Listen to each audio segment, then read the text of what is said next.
Hello and welcome to this week's question and answer video series brought to you by the Weekly Advertiser and Meriton Financial Group, where you have the opportunity to have your financial related questions answered. Today's question looks at different financial planning options.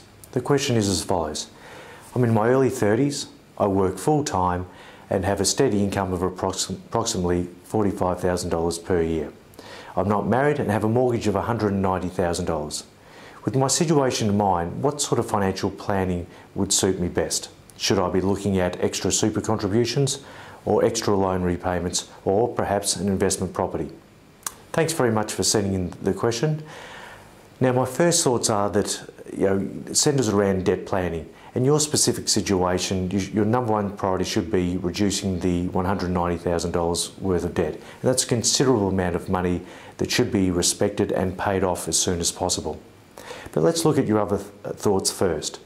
While contributing to superannuation is an excellent idea, and you would see some tax savings by doing so via a pre-tax salary sacrifice, I believe reducing debt levels should be your first priority. You also mentioned purchasing an investment property. Now, out of the three options you are considering, this would be by far the most risky.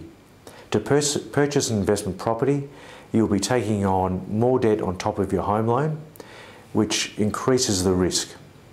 The old cliche of having the renters paying off the investment property does not always work out, and quite often you'll need to put in extra income each year to pay for not only the home loan repayments but also the expenses such as rates, maintenance and insurances.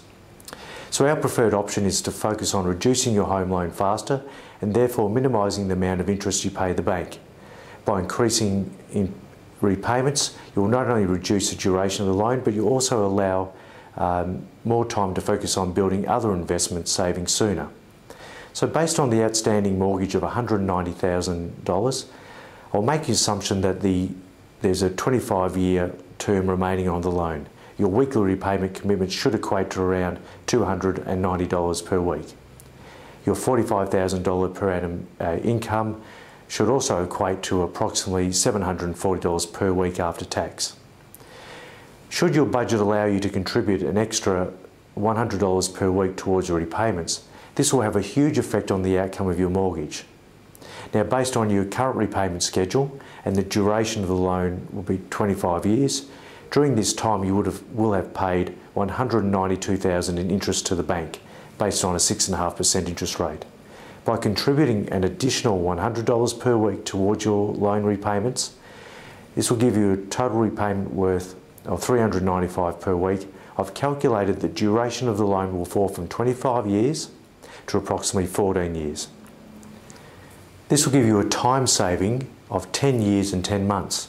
And more impressively, the total interest paid under this arrangement will equate to $99,000. That's a saving of $93,000 over the term of the loan. As you can see, some simple planning and discipline can make a significant difference to the amount of interest that you pay.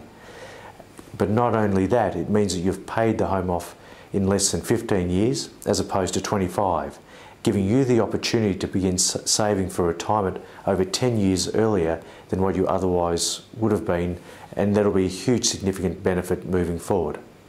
A few other things you need to consider is to have adequate insurance to cover your loans and also good quality income protection policy to ensure that the loans can be continued to pay if you're out of work due to accident or illness.